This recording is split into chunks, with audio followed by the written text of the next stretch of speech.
The Lotus Sutra. Sadharma Pundarika Sutra. Translated by Burton Watson.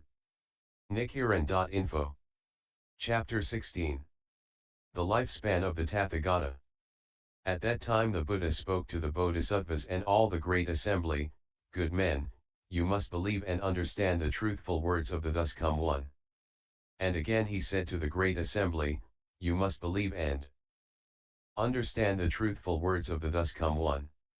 And once more he said to the great assembly, "You must believe and understand the truthful words of the Thus Come One."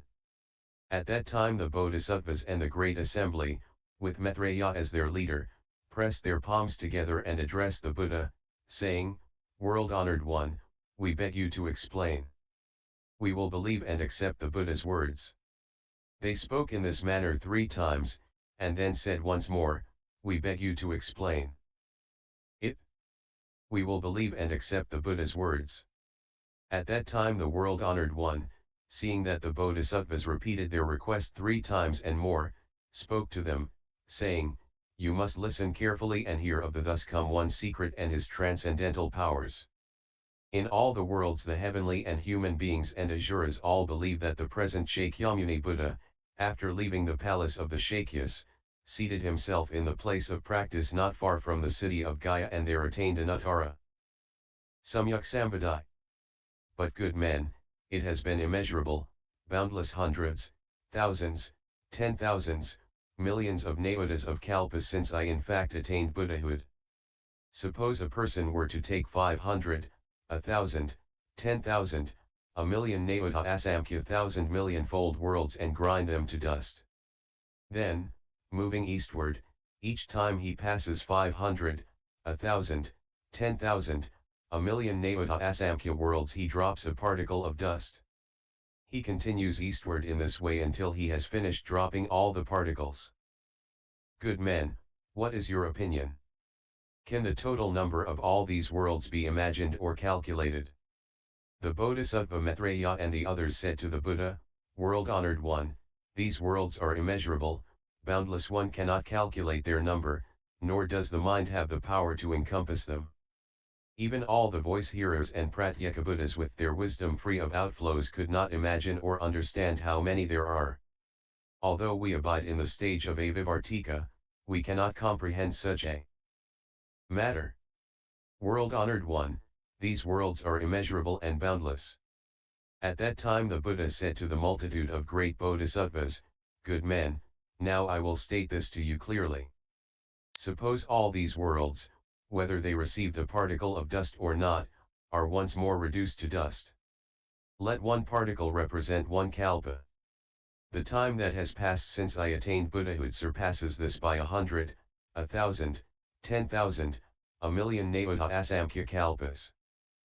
Ever since then I have been constantly in this Saha world, preaching the law, teaching and converting, and elsewhere I have led and benefited living beings in hundreds, thousands, 10,000s, millions of nayotas and asamkhyas of lands. Good men, during that time I have spoken about the Buddha burning torch and others, and described how they entered nirvana. All this I employed as an expedient means to make distinctions. Good men, if there are living beings who come to me, I employ my Buddha eye to observe their faith and to see if their other faculties are keen or dull, and then depending upon how receptive they are to salvation, I appear in different places and preach to them under different names, and describe the length of time during which my teachings will be effective.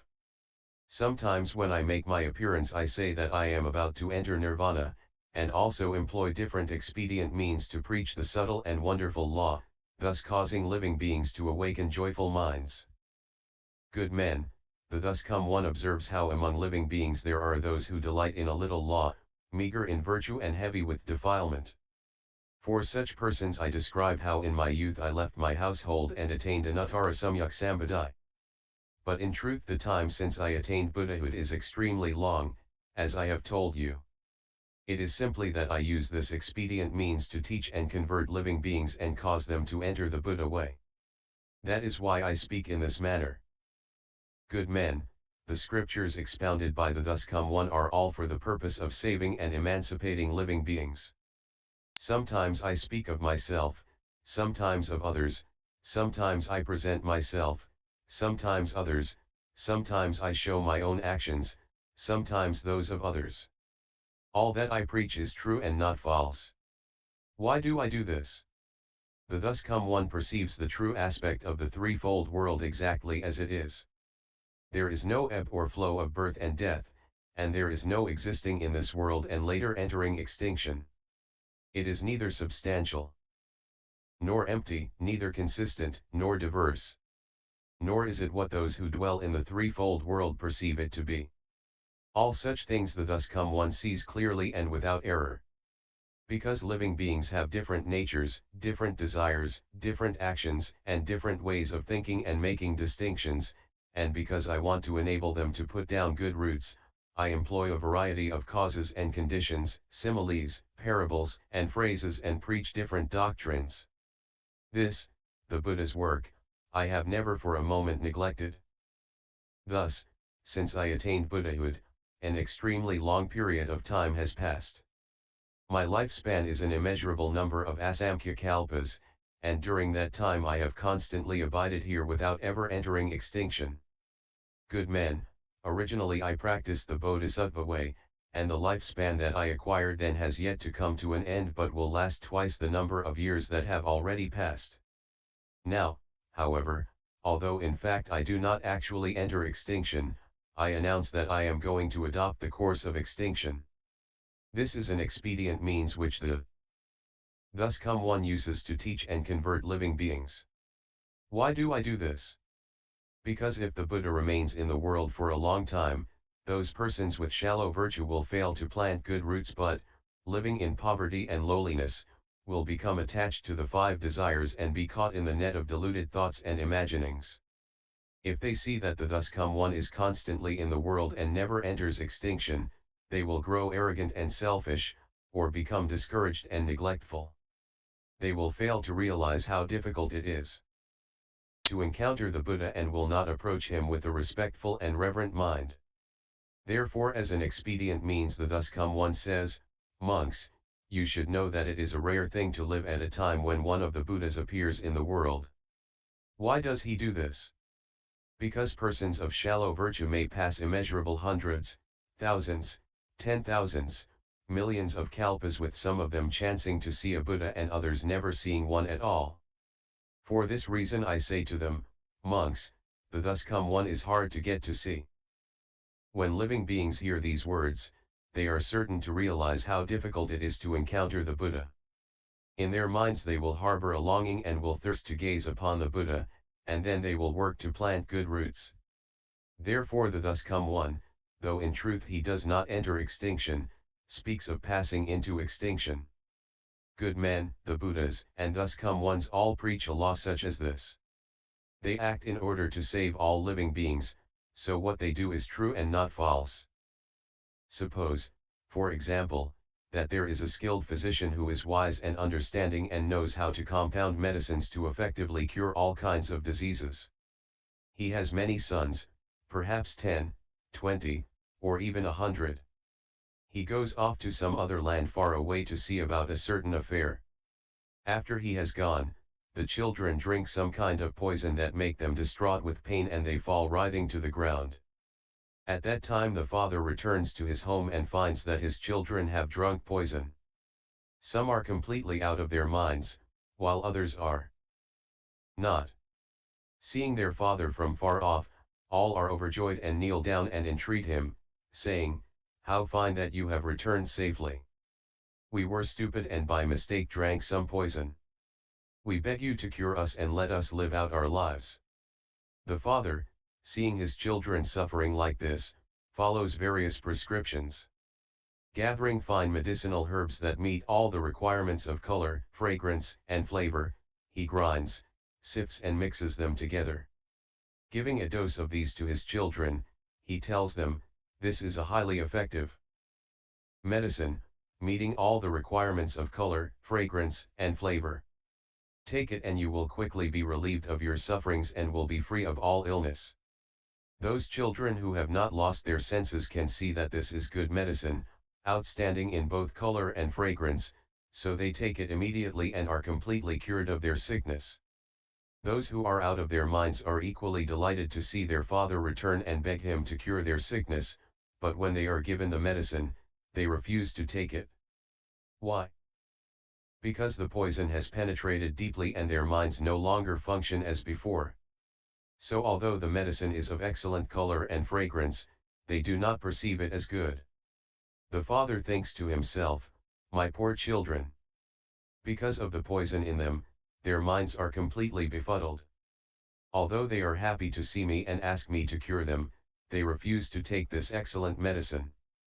I must now resort to some expedient means to induce them to take the medicine. So he says to them, "You should know that I am now old and worn out, and the time of my death has come. I will leave this good medicine here. You should take it and not worry that it will not cure you." Having given these instructions, he then goes off to another land where he sends a messenger home to announce, "Your father is dead." At that time the children, hearing that their father has deserted them and died, are filled with great grief and consternation and think to themselves, "If our father were alive he would have pity on us and see that we are protected. But now he has abandoned us and died in some other country far away. We are shelterless orphans with no one to rely on." Constantly harboring such feelings of grief, they at last come to their senses and realize that the medicine is in fact excellent in color and fragrance and flavor, and so they take it and are healed of all the effects of the poison. The father, hearing that his children are all cured, immediately returns home and appears to them all once more. "Good men, what is your opinion? Can anyone say that this skilled physician is guilty of lying?" "No, world-honored one." The Buddha said, "It is the same with me. It has been immeasurable, boundless hundreds, thousands, 10,000s, millions of nirvana and asamkhyas kalpas since I attained Buddhahood. But for the sake of living beings I employ the power of expedient means and say that I am about to pass into extinction. In view of the circumstances, however, no one can say that I have been guilty of lies or falsehoods." At that time the world-honored one, wishing to state his meaning once more, spoke in verse form, saying, "Since I attained Buddhahood, the number of kalpas that have passed is an immeasurable hundreds, thousands, 10,000s, millions, trillions, asamkhyas.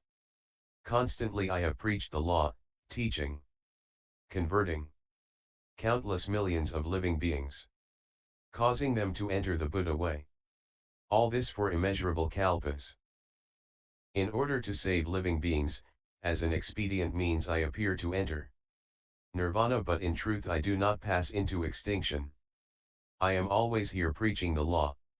I am always here, but through my transcendental powers I make it so that living beings in their befuddlement do not see me even when close by. When the multitude see that I have passed into extinction, far and wide they offer alms to my relics. All harbor thoughts of yearning, and in their minds thirst to gaze at me. When living beings have become truly faithful, honest and upright, gentle in intent, single-mindedly desiring to see the Buddha, not hesitating even if it costs them their lives, then I and the assembly of monks appear together on Holy Eagle Peak.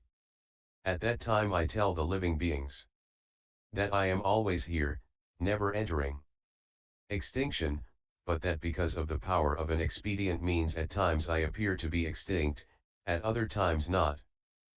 And that if there are living beings in other lands who are reverent and sincere in their wish to believe, then among them too I will preach the unsurpassed law. But you have not heard of this, so you suppose that I enter extinction. When I look at living beings I see them drowned in a sea of suffering, therefore I do not show myself, causing them to thirst for me. Then when their minds are filled with yearning, at last I appear and preach the law for them. Such are my transcendental powers. For asamkhya kalpas constantly I have dwelt on Holy Eagle Peak and in various other places. When living beings witness the end of a kalpa and all is consumed in a great fire, this, my land, remains safe and tranquil, constantly filled with heavenly and human beings. The halls and pavilions in its gardens and groves are adorned with various kinds of gems.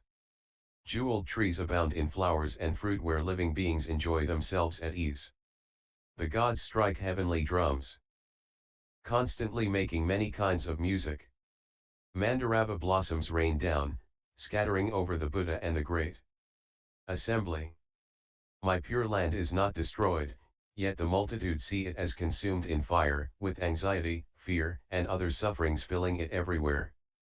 These living beings with their various offenses, through causes arising from their evil actions, spend asamkhyas kalpas without hearing the name of the three treasures. But those who practice meritorious ways, who are gentle, peaceful, honest, and upright, all of them will see me here in person, preaching the law. At times for this multitude I describe the Buddha's lifespan as immeasurable, and to those who see the Buddha only after a long time I explain how difficult it is to meet the Buddha. Such is the power of my wisdom that its sagacious beams shine without measure. This lifespan of countless kalpas I gained as the result of lengthy practice. You who are possessed of wisdom, entertain no doubts on this point. Cast them off, end them forever. For the Buddha's words are true, not false. He is like a skilled physician, who uses an expedient means to cure his deranged sons. Though in fact alive, he gives out word he is dead, yet no one can say he speaks falsely. I am the Father of this world, saving those who suffer and are afflicted because of the befuddlement of ordinary people. Though I live, I give out word I have entered extinction. For if they see me constantly, arrogance and selfishness arise in their minds. Abandoning restraint, they give themselves up to the 5 desires, and fall into the evil paths of existence. Always I am aware of which living beings practice the way, and which do not. And in response to their needs for salvation, I preach various doctrines for them. At all times I think to myself, how can I cause living beings to gain entry into the unsurpassed way and quickly acquire the body of a Buddha? And LS 16.